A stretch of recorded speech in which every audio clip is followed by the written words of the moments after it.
So our next speaker is Professor WalidHassan. He's a full professor in biomedical engineering with more than 15 years of experience in R&D, research leadership, innovation, and strategies in academia, government, and corporate. He joined Thomson Reuters as research consultancy services manager to work with governments, universities, and research centers in the perspective of boosting research and innovation in the region. He is an active researcher on tomographic reconstruction for emission and transmission data, medical instrumentation and biomedical signal processing and signal analysis. He published many scientific papers in journals of high reputation. He has notable experience in public health and healthcare quality control and management, as well as research and education management. Please welcome Professor WalidHassan. Good morning, everyone. Thank you. Just to find my presentation. I'm not a fan of Windows.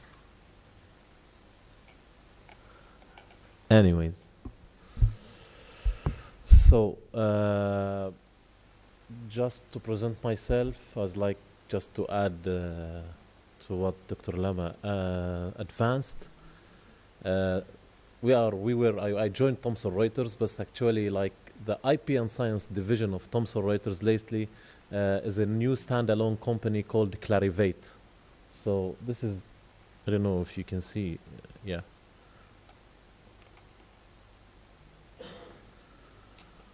This new name was announced like 1 week or 2 weeks ago. But anyway, what we do at Thomson Reuters IP and Science, or at Clarivate IP and Science, I would resume this through a small video, like 2 minutes, that just explains actually our activity in that.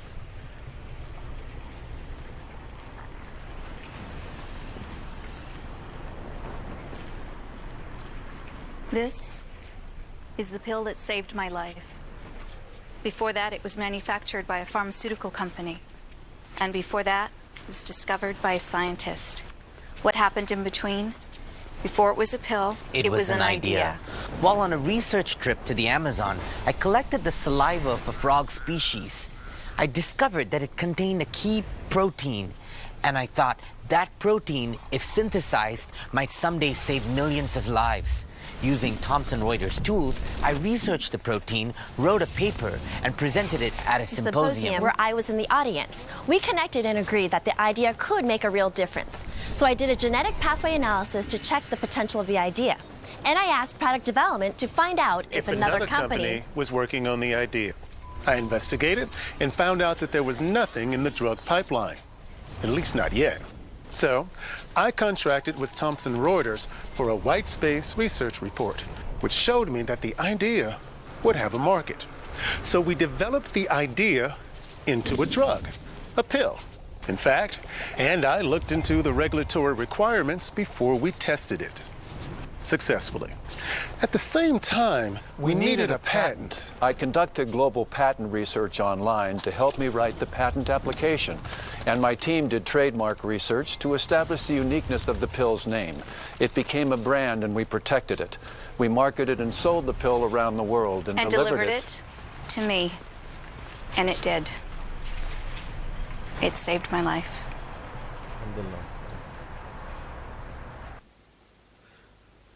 No, sorry, no, there's back to, yeah.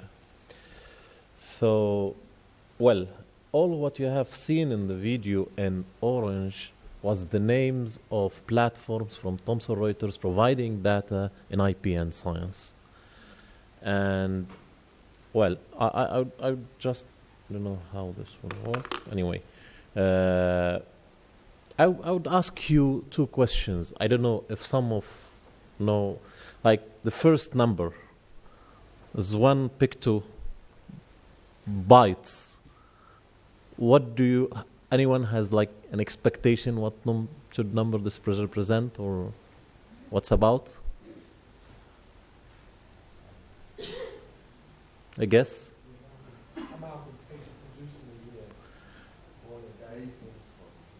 This is the, yeah, it's true, but amount, it's true, but not year, like, you know, should be dividing a day. It's like, yeah, it's the average data, that amount of data and bytes that we receive at Thomson Reuters on every day. to analyze. It comes, Thomson Reuters works with finance, data analysis, science, news, business news, everything, Reuters news, all this. So this is the power of data.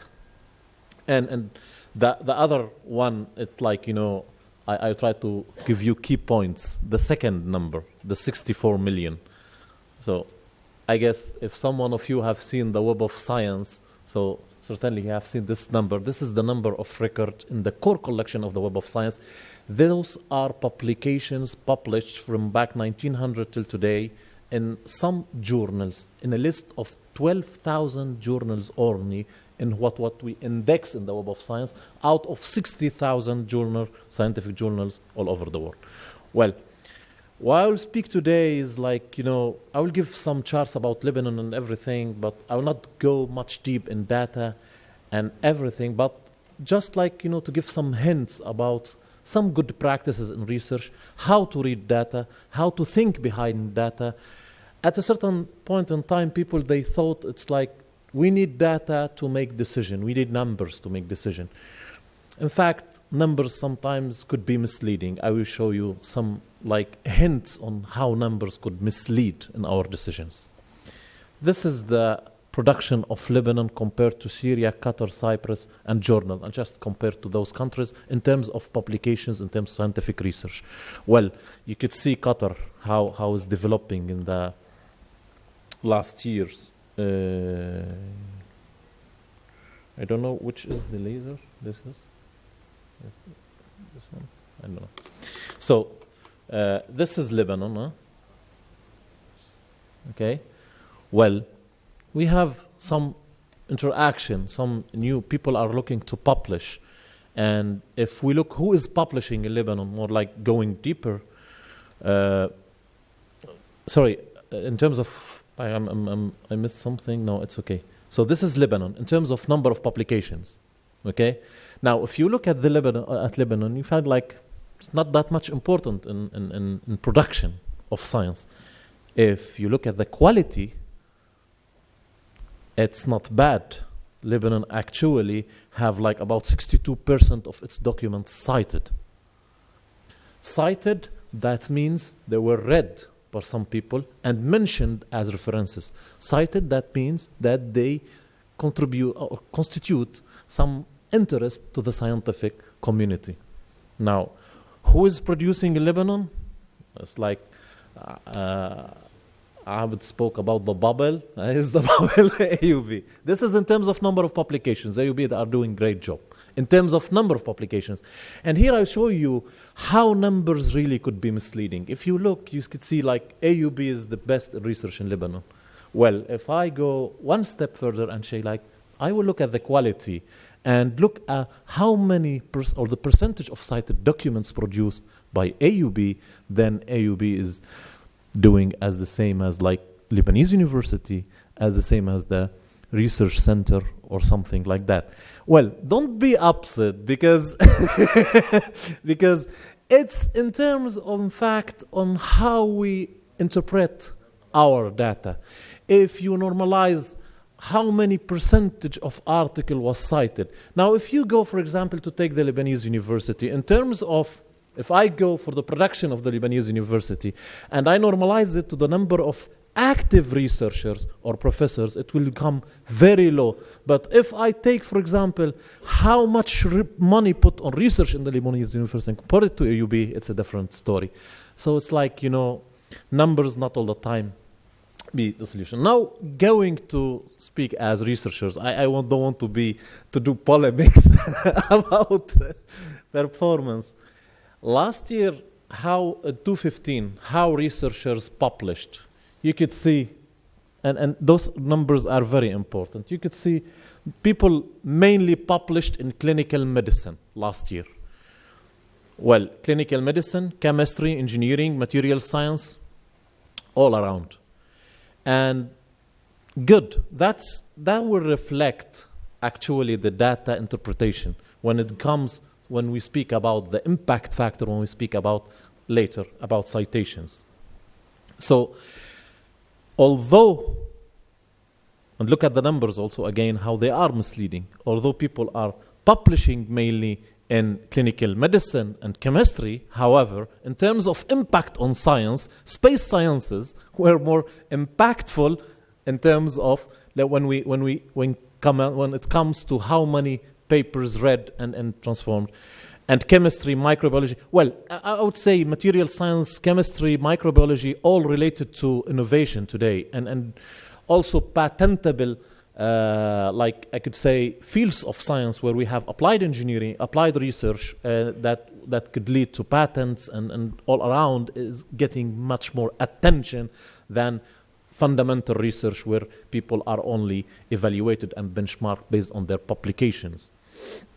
Well, in order also to look again on numbers, and that was in 2000, by the way, we said 30 billion. Those are, Thomson Reuters was like with the British Patent Office, we did a study, and just to evaluate how much money was wasted on research, like wasted money in research, not only because we go to conferences like holiday conferences or just we buy machine we don't use or something like, it's okay, but we waste a lot of money because we do research on patented subjects without having access. Why? Because we have some habitudes to search actually as researchers in literature for publications. Like when I do a subject, a research subject, I do research in literature, I go to publications, but no one searches in patents, although 70% of the important scientific information, innovative science, are in patents and they are not published.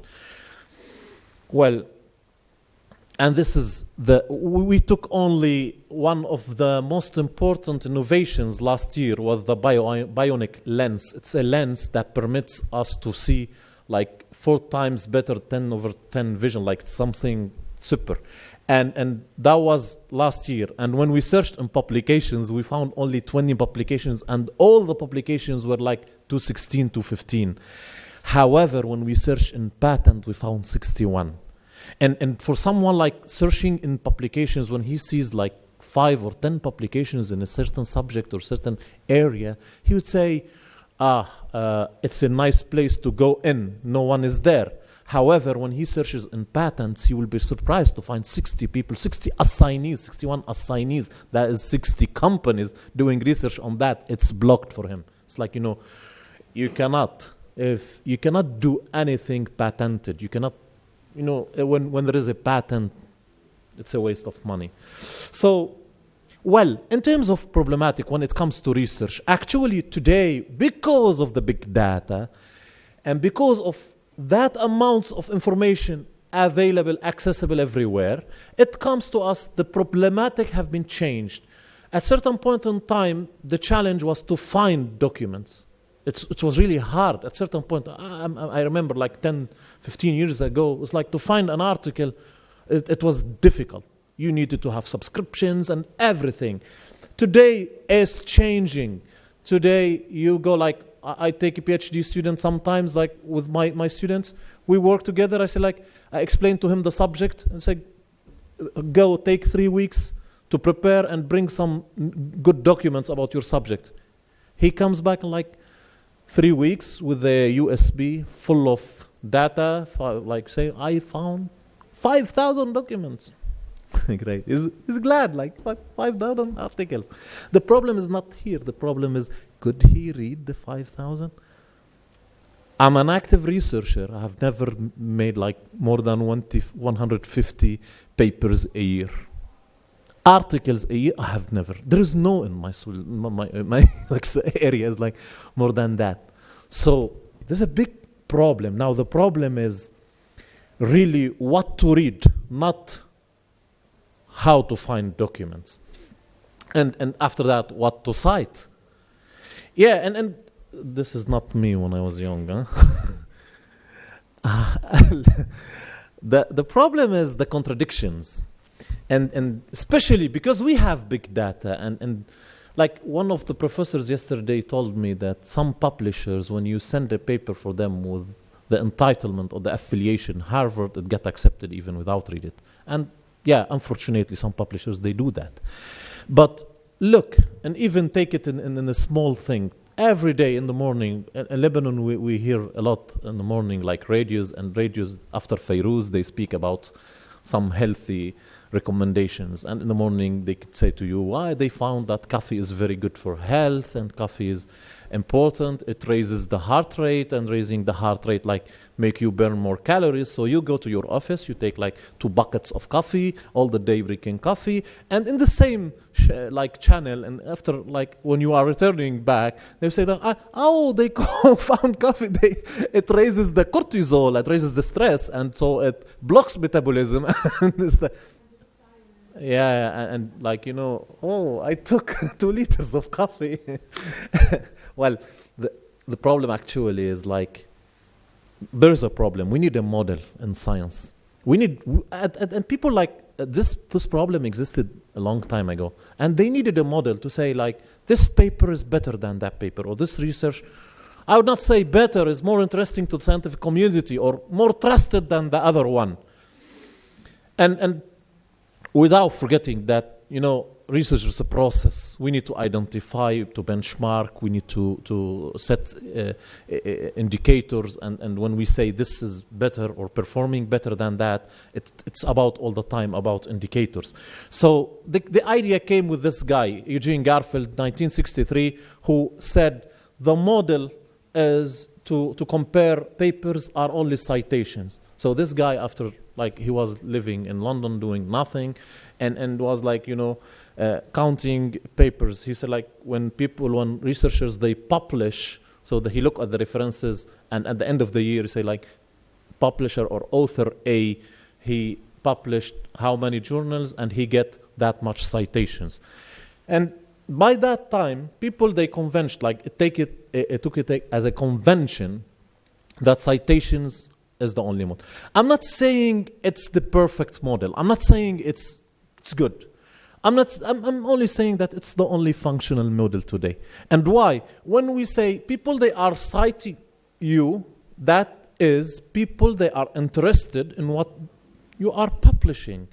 And what you are publishing is of more interest for the scientific community. So, okay, citations translates this interest. So this is the only point. Now, well, this is like you could find in the Web of Science. You have access anyway, millions of records. How we evaluate journals, I will get on that rapidly because you better know. But still the problem as a researcher, we say all the time, publish or perish. And this is what we hear on a daily basis. And, well, I don't like it because... But researchers, when they think of publishing, and like when you are a researcher submitting an article, this is the scene, huh? It's like people, they are waiting you like that. I like that picture. Well, why to publish? Where? With whom? How? All those things. And well, the first thing is, since we are in the globalization and in the access and in the open access, open eyes of everyone, you are what you publish. So we need to pay attention, because like years ago, when people, they used to publish in physical journals on paper, let's say, if one researcher at a certain university published something really weird or with a lot of mistakes, it will not be that much known. Today, one mistake kills the whole structure. Not even yourself as a researcher. It affects your laboratory. It affects your university. So people, they have more stress. I will publish, okay, I need to get promoted. Like sometimes I meet researchers and they say like, okay, well, I'm publishing for the science. I said like, okay, and after that, why you are afraid to say I'm publishing to get promoted? This is your right. As a researcher, you have the right to get known. You have the right to do all what gives your profile attention through the scientific community and brings for you more like income. Well, then comes the question, where should I publish? In which journals? Indexed, non-indexed, Impact factor. All people like impact factor. And I will speak about impact factor today. Well, there are a lot of viral, let's say, discussions about many of or most of the evaluation criteria and schemes of performance, evaluation of performance in research. But today I will take only the impact factor. Well, how we calculate the impact factor? Well, I guess most of you basically know, but for people who don't know, we take the number of citations received by a journal A in the last 2 years, and we divide by the number of publications published in this journal. So if a journal A, let's say, published 500 articles, and those 500 articles, they get 1,000 citations, so the impact factor is only to divide 1,000 by 500 and equals 2.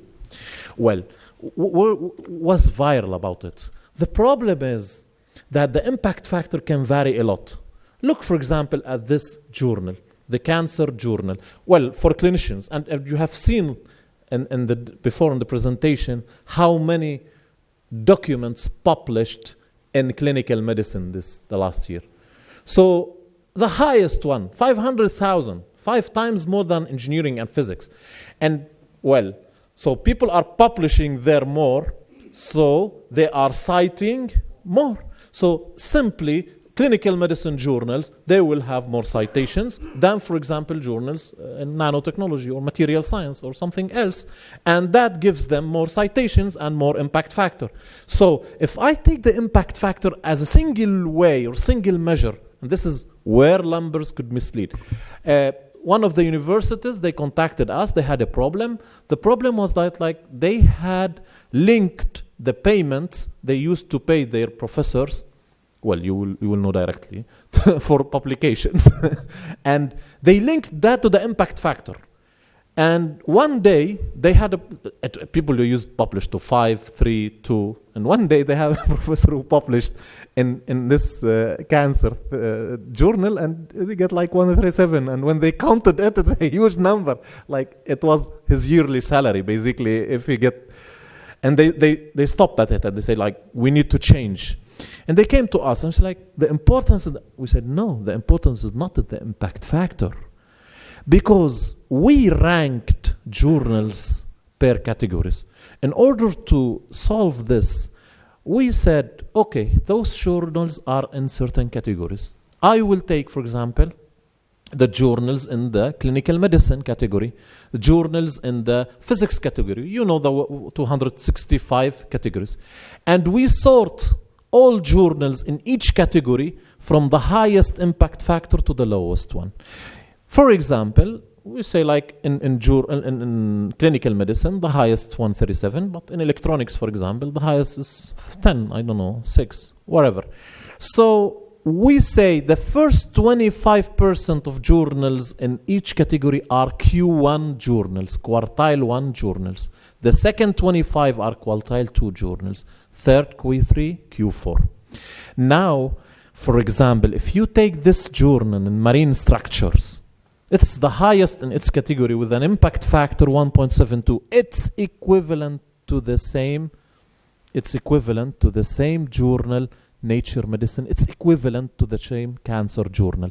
So researchers today, they will not be able, and when you rank your researchers, you will not be referring to the impact factor. You will say how many publications in Q1, Q2, Q3, Q4. And besides, when you speak, we are not promoting to Q1 and Q2. Q3 and Q4 are also good journals, just to be. But in terms of your publishing strategy, how you define your publishing strategy.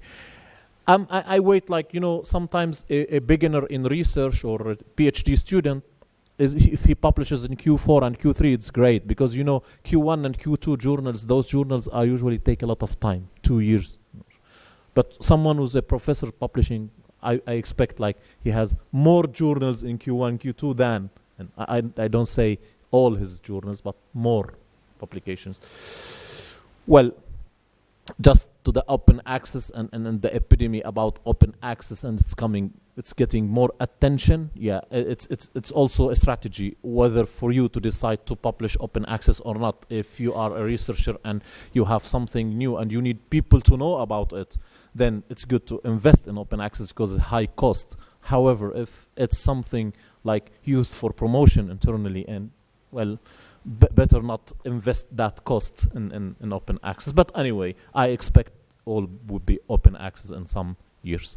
Thank you very much. I will not, well, just 1 minute for people who like, because it's School of Business, but for engineering and other, sometimes we should be able to know when not to publish.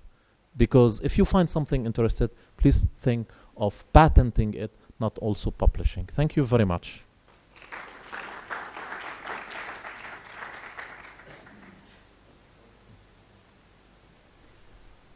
I would like to invite our speakers to move here so that they can take questions.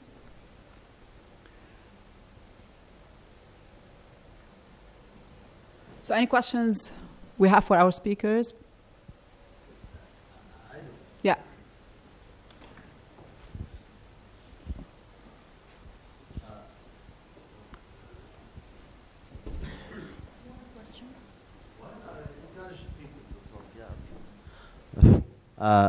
To Amir, now you said you have the food, water, and this is a multi-dimensional approach. And just to link it to what we have been yesterday talking about, if you put the worst to one side that you need to minimize, and the things that are good to maximize, then in this case we can create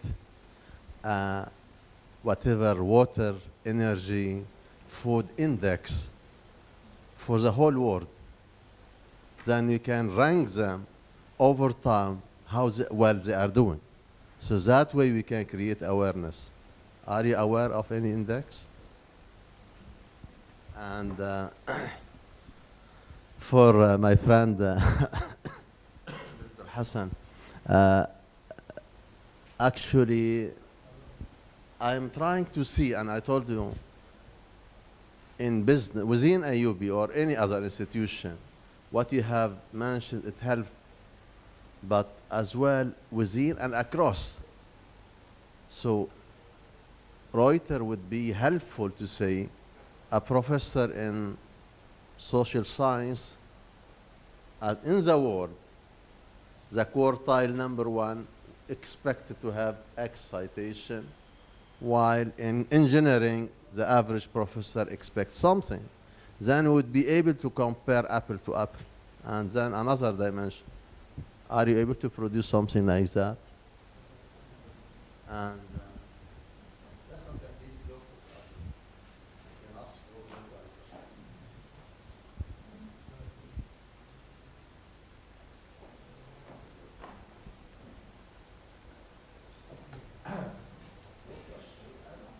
I have some questions, so maybe we can answer your questions and then I will ask my question. So I can answer? Yeah. Okay. So in answer to your question about these indices, yes, there are. World Food Program, WEF, so many different organizations have these indices. Yeah. And the question, though, is what do we do with them? And how do we make sense of them so we can actually manage or lead or direct efforts? So it's this phronesis I was talking about, the praxis. The existing ones, they are vertical. Yes.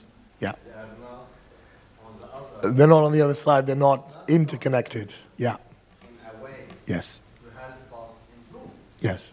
The other one vertical horizon. Yeah. And I'm bringing that awareness. This is a fault from OECD, United Nations World Bank. And I want to highlight this point because we need the other, that mixed one, to help how to reduce, how to improve. The other one you raise on one. It may not be within my goal and vision, because your nation have different priorities. Then Yes. what are the things you are doing good to help your community on those limits? And that will be a better approach. Yeah. This is my part. No, I completely agree. I guess that's the challenge, is to relate a bit like with the journals as well. I've got a different, excuse me, a different type of analytics to tell you about. So we have descriptive, predictive, prescriptive. I'm going to give you a fourth one, which is comparative analytics. So we don't have that yet. Or relational analytics, because some of these data sets are not easily interchangeable. And I think part of our challenge is to work out how we can interchange or relate different data sets together. But I agree with you on that, and that's a great research area. Well, actually, it's a very important question, Dr. Ibrahim, and we have some indicators in our tools today with insights. And well, unfortunately, people, they know Thomson Reuters only for the Web of Science, and they don't go beyond for other solutions. So, well, maybe also we are not aggressive in this region to focus also to give them those parameters. But we compute what we call the average percentile. And it's computed based on the expected number of citations for any paper in a certain domain in a certain subject area. So we have those expectations. We have those very nice models that we're seeing about expectations and everything. So we expect citations. When we give a journal, even in JCR, the journal citation reports, we say this journal, the expected citation average for papers in this journal is that amount. And we have also, when we speak about the number and top 1% journals, top 10%, or sorry, papers, top 1% papers, it's easy.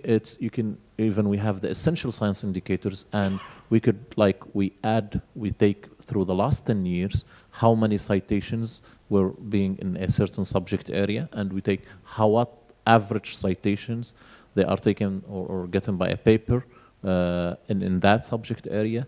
And we say the average for this subject area to be in top 1% is that amount of citations. So basically it's the way how we use the indicator. But again, I should return on something which is also very important for institutions.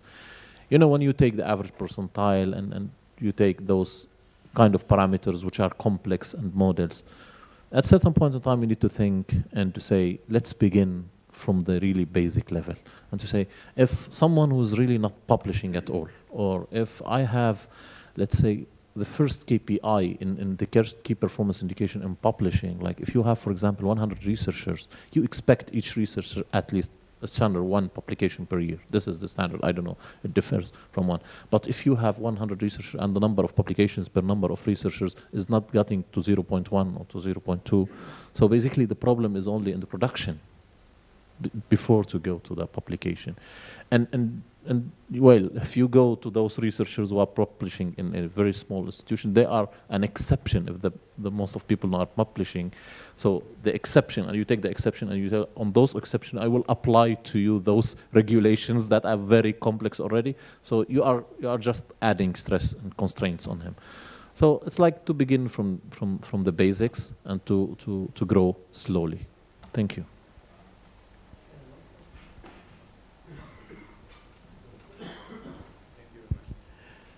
Yeah, the question was on the is on the data flow, right? Have you completed your study about the energy needed, to do that data flow? Because that's really, more we are having data flows, more we need more energy, right? And I just want to understand, in the document you mentioned, have you, put into account what's the energy needed with these data flows? But it's, I think if you have some thought on that. Yes and no. So the data I'm referring to and the studies I'm referring to, they mention energy. But however, with technologies that are today available and with the exponential technologies that are becoming available every day as we speak, the cost of energy is also decreasing instead of increasing. So with access to better, for example, let's say, when you see, for example, what Microsoft is doing today with their data centers, that they want to submerge them, below sea level, yeah, so that they don't heat up as and consume as much energy as before. So when you see all these new innovations and technologies that are available to consume less and less energy when it comes to data flows, it becomes very possible. And I think with technology, it's a matter of time until everything will become abundant and free, including energy costs. So the studies do include part of it, yeah. I have a question for Professor Amir. Yesterday you were with us at the restaurant, okay, and you were speaking about the action and joining it with a theory. How, in your opinion, based on the consumer behavior, can we really reduce food waste? Because there were a lot of food wasted yesterday, okay, based on maybe consumer behavior, but this maybe will have a conflict of interest maybe with the owner. So how, in your opinion, can we solve that? Oh, good question. Where should we start? It was very tasty food, and we have to thank Professor Ibrahim for taking us there. And a difficult question. It is an individual and collective responsibility. And again, we're talking about education. We are in a university. We are educated, and as professors, academicians, we need to educate. So it's great to see lots of people still here today as well, coming to learn, to share. And one of the things with the subject area I was talking about is actually education and transferring that knowledge. Effectively, what we've all been talking about this morning is, if you like, did you know about this? You know, whatever we've been talking about, globalization, revenue generation, journal articles, you know, some of this, I didn't know. I've learned a lot this morning myself. So I think it is about education. How do we stop it? How do we stop waste? How do we stop loss? Well, to know about it is of course, important. I'm certainly, you know, a lot more aware of that myself in my own house, or, you know, if we go to a restaurant or whatever. You can't stop human behavior, though. And I think one of the things we have to think about is, again, where does our behavior lead? What are the consequences of that? We might not be able to remove all waste, but one thing that is now developing is this idea of a circular economy. So if there is waste, it's going to happen.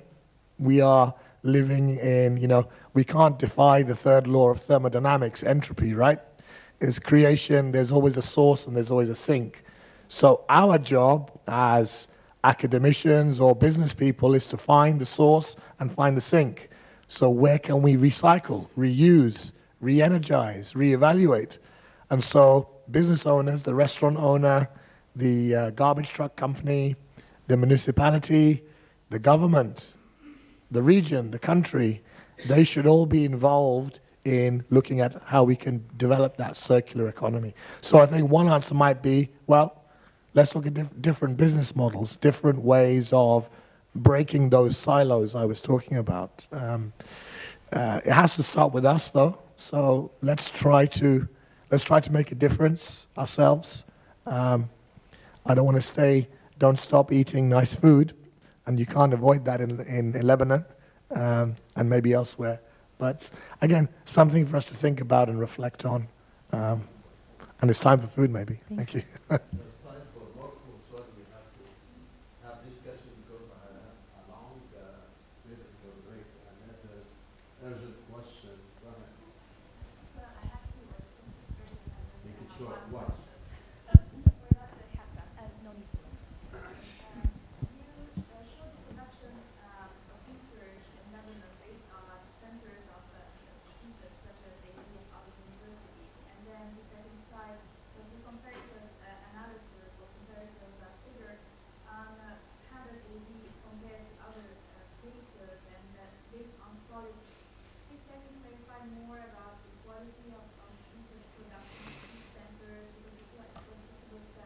Oh yeah, yes.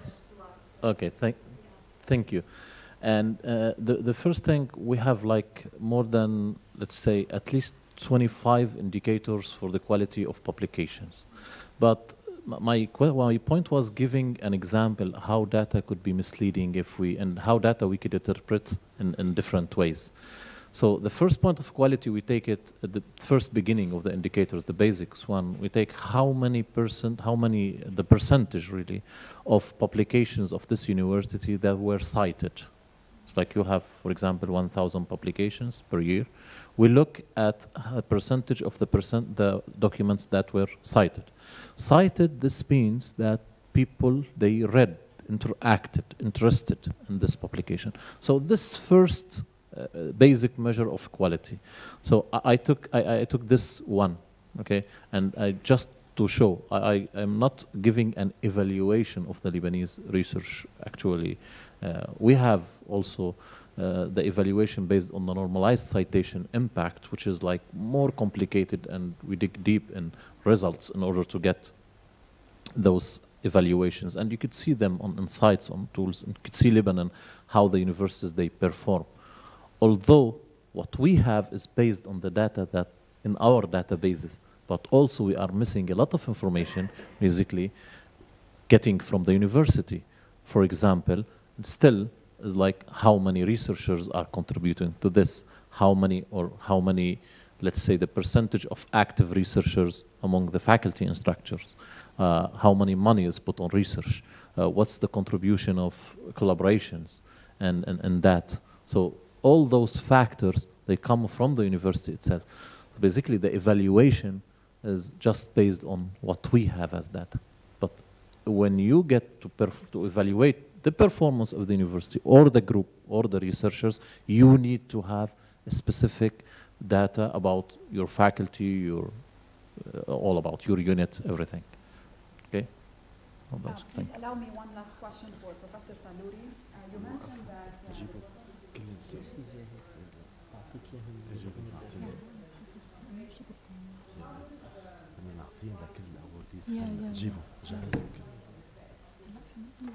The second session. Okay, sorry to bring you down to Poisson distribution from important problems like food waste. Well, I mean, I put up some numbers on the root mean square error on the training and test data. So that's our indication of it. Can we do better? I'm not sure, but.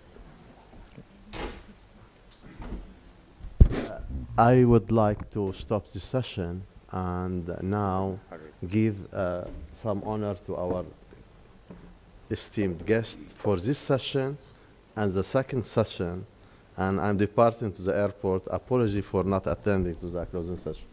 So let's start with Professor Amir Sharif.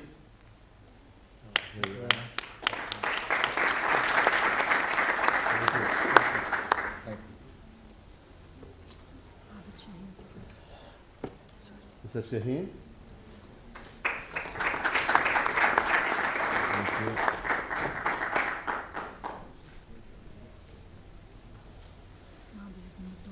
Okay. Professor Kailani.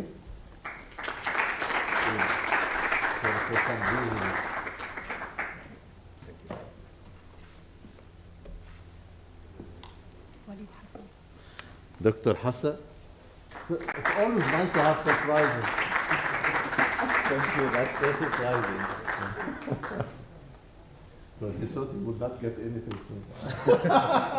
No, actually. I'm just joking. My only gift is my presence today. Thank you. Dr. Lama Musawi.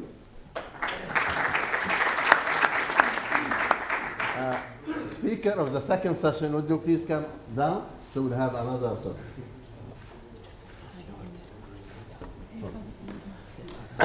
Fadi Ayoub. Fadi Ayoub.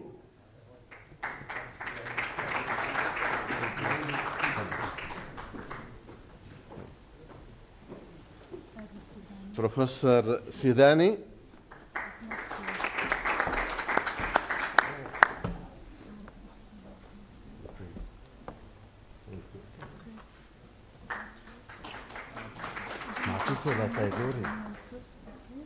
Chris, he's not here. I saw him, yeah. Thank you very much. Advanced payment, he did not deliver, but we expect him. Thank you. I don't know if he's here. طارق بوحصلي.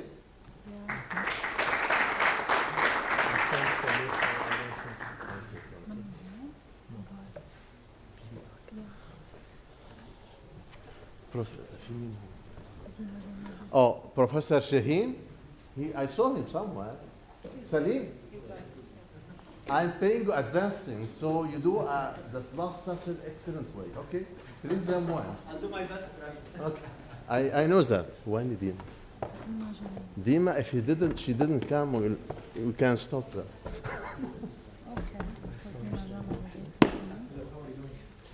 Advance payment. Now I can leave. These finance people, you have to bribe them, you know. Someone. Okay.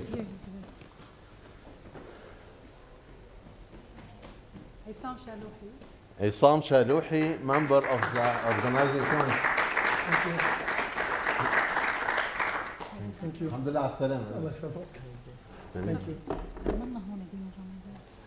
Is Dima Jamali here? No. So she will get it as a closing session. Okay. Please, as I said,